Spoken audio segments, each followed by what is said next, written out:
अमेरिकी राष्ट्रपति Donald Trump हर गुजरते दिन के साथ भारत की तौहीन कर रहे हैं, मगर साहब यहां हमारे हुक्मरानों का मुंह खुलने का नाम नहीं ले रहा। न विदेश मंत्री कुछ कह रहे हैं, न वाणिज्य मंत्री कुछ कह रहे हैं, और प्रधानमंत्री नरेंद्र मोदी तो आप जानते हैं कब अपना मुंह खोलते हैं। जी हां, किन मुद्दों पर अपना मुंह खोलते हैं। खबर क्या मैं आपको बताता हूं। पाकिस्तान के प्रधानमंत्री इस वक्त अमेरिका में हैं और उनके स्वागत से पहले डोनाल्ड ट्रंप कहते हैं कि पाकिस्तानी प्रधानमंत्री एक महान नेता हैं। उनके फील्ड मार्शल जनरल असीम मुनीर महान हैं। कौन असीम मुनीर? पाकिस्तान के जिहादी जनरल। मगर खबर यहां तक सीमित नहीं है दोस्तों, इस खबर पर गौर कीजिए। डोनाल्ड ट्रंप ने क्या कहा है आप जानते हैं? यहां पर सरल शब्दों में कहा जाए तो अमेरिकी राष्ट्रपति ने कहा है कि दवाई उद्योग पर मैं जबरदस्त टैरिफ लगाऊंगा, जबरदस्त शुल्क लगाऊंगा, खासतौर से वो उद्योग जो अमेरिका में ऑपरेट ना कर रहे हों। और आपको अंदाजा नहीं है दोस्तों, इसका असर भारत के दवाई उद्योग पर क्या पड़ने वाला है। भारत के दवाई उद्योग की कमर टूट सकती है। यह अपने आप में बहुत मायने रखता है। हम इन दोनों खबरों की चर्चा करने वाले हैं। साथ ही डोनाल्ड ट्रंप ने बेंजामिन नेतन्याहू, इस्राएल के प्रधानमंत्री बेंजामिन नेतन्याहू पर करारा प्रहार किया है। उन्होंने क्या कहा है कुछ देर बाद, मगर सबसे पहले सुनिए अमेरिकी राष्ट्रपति पाकिस्तानी प्रधानमंत्री की भूरी भूरी प्रशंसा कर रहे हैं। I'm very disappointed in President Putin. I thought I solved 7 wars. In fact, we have a great leader coming. We have the Prime Minister of Pakistan coming and the Field Marshal. Pakistan Field Marshal is a very great guy, and so is the Prime Minister, both. And they're coming, and they may be in this room right now. I don't know, because we're late. And I said maybe they'd like to join the. They actually may be somewhere in the beautiful Oval Office. Yeah, please. कौन सी film का dialogue है? कब खून खौलेगा तेरा फैजल? मैं आपको बतलाना चाहता हूं कि वो क्या कह रहे हैं आपके स्क्रीन पे। मैं राष्ट्रपति पुतिन से बहुत निराश हूं। मुझे लगा कि मैंने 7 युद्ध देखे हैं।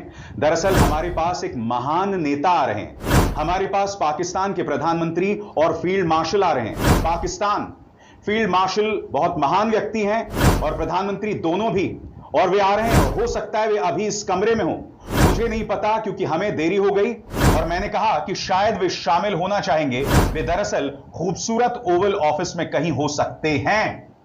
मैं फिर आपसे पूछना चाहता हूं दोस्तों, हो क्या गया है? यह वो अमेरिका है जिसने कभी भी पाकिस्तान की इस तरह से तारीफ नहीं की, क्योंकि अमेरिका इस बात को समझता रहा कि पाकिस्तान ने अपनी सरजमीन का इस्तेमाल भारत के खिलाफ आतंकवादी हमलों के लिए किया।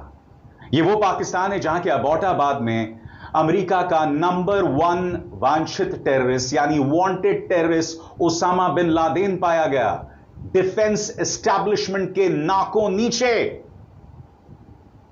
फिर भी यह व्यक्ति पाकिस्तान के प्रधानमंत्री को महान व्यक्ति बता रहा है, पाकिस्तान के जिहादी जनरल की भूरी भूरी तारीफ कर रहा है।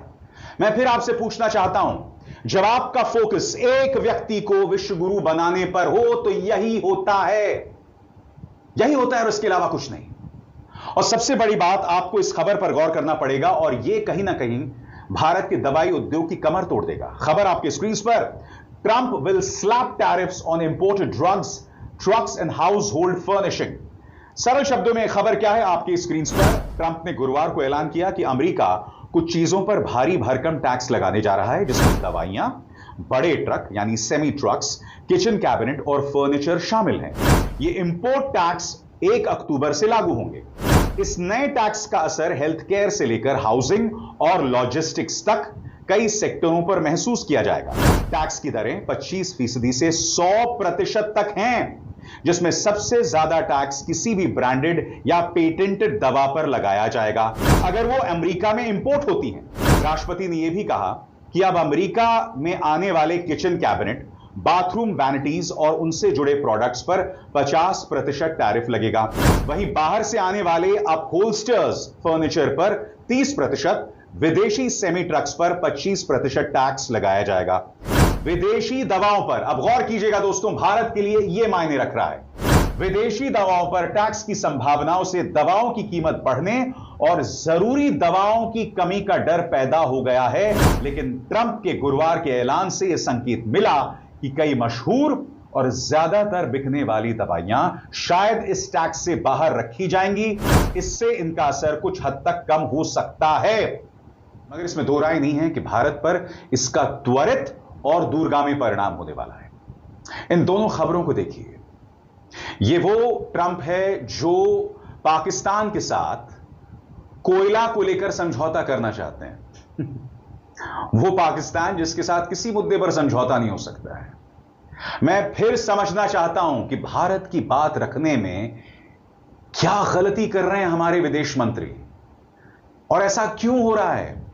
क्योंकि दुनिया देख रही है कि एक तरफ हमने पहलगाम हमला, पहला दिन हमला हमने सीधा पाकिस्तान पर दोष मढ़ दिया, वाजिब है, हमें अपनी सरकार पर विश्वास है, मगर फिर आप एशिया कप में पाकिस्तान के साथ तीसरी बार खेलने जा रहे हैं। 2 मैचेस हो गए, दोनों हार चुके, अब फाइनल में पाकिस्तान के साथ मुकाबला है। दुनिया ये सब देख रहा है।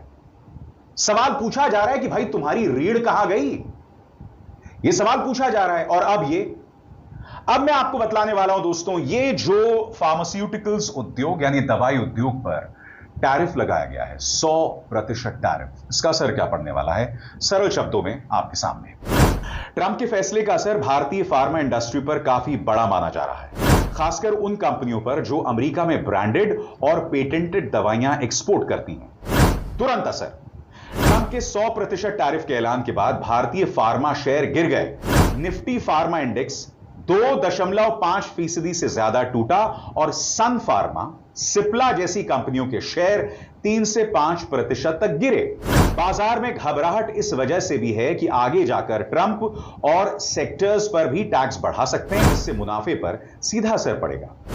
किस पर सबसे ज्यादा असर? यह टैरिफ ब्रांडेड और पेटेंटेड दवाओं पर है, जेनेरिक दवाओं पर अभी लागू नहीं है। भारत से अमेरिका को जाने वाले ज्यादातर निर्यात जेनेरिक दवाओं का ही है। सन फार्मा, डॉक्टर रेड्डीज, बायोकॉन और ऑरबिंदो जैसी कंपनियों जिनके ब्रांडेड ड्रग्स या बायोसिमिलर्स अमेरिका में बिकते हैं, सबसे ज्यादा रिस्क में है, खतरे में। जिन भारतीय कंपनियों के अमेरिका में मैन्युफैक्चरिंग प्लांट बन रहे हैं, उन्हें छूट मिल सकती है। अब इसका बड़े स्तर पर क्या असर पड़ने वाला है दोस्तों, आपके स्क्रीन पर बड़े स्तर पर असर। अमेरिका भारत के लिए सबसे बड़ा फार्मा मार्केट है। कुल एक्सपोर्ट का 1/3 करीब $10 अरब सालाना यहीं से जाता है। अभी जेनेरिक्स बचे हुए हैं, आम दवाएं बची हैं, लेकिन एक्सपर्ट्स चेतावनी दे रहे हैं कि भविष्य में उन पर भी टैक्स लग सकता है। इससे भारतीय कंपनियों पर दबाव बढ़ेगा कि वे अमेरिका में ही प्रोडक्शन शुरू कर दें, जिससे लागत बढ़ेगी और समय भी ज्यादा लगेगा। सवाल यह दोस्तों कि अब आगे की क्या रणनीति है, क्योंकि देखिए मैंने बताया जो आम दवाइयां हैं, जेनेरिक दवाइयां हैं, उस पर अभी असर नहीं है, यह मैंने स्पष्ट किया।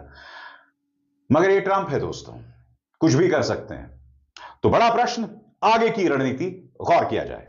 इंडस्ट्री यानी उद्योग अभी लैटिन अमेरिका और अफ्रीका जैसे नए बाजारों में जाने की सोच रही है ताकि अमेरिका पर निर्भरता कम हो। फिलहाल जेनेरिक्स बच जाने से थोड़ी राहत है, लेकिन बाजार में अनिश्चितता और निवेशकों का भरोसा दोनों ही कमजोर हुए हैं। कुल मिलाकर भारत की फार्मा कंपनियों को छोटे समय में झटका लगेगा और लंबी अवधि में उन्हें अमेरिका के भीतर प्रोडक्शन बढ़ाने पर मजबूर होना पड़ सकता है।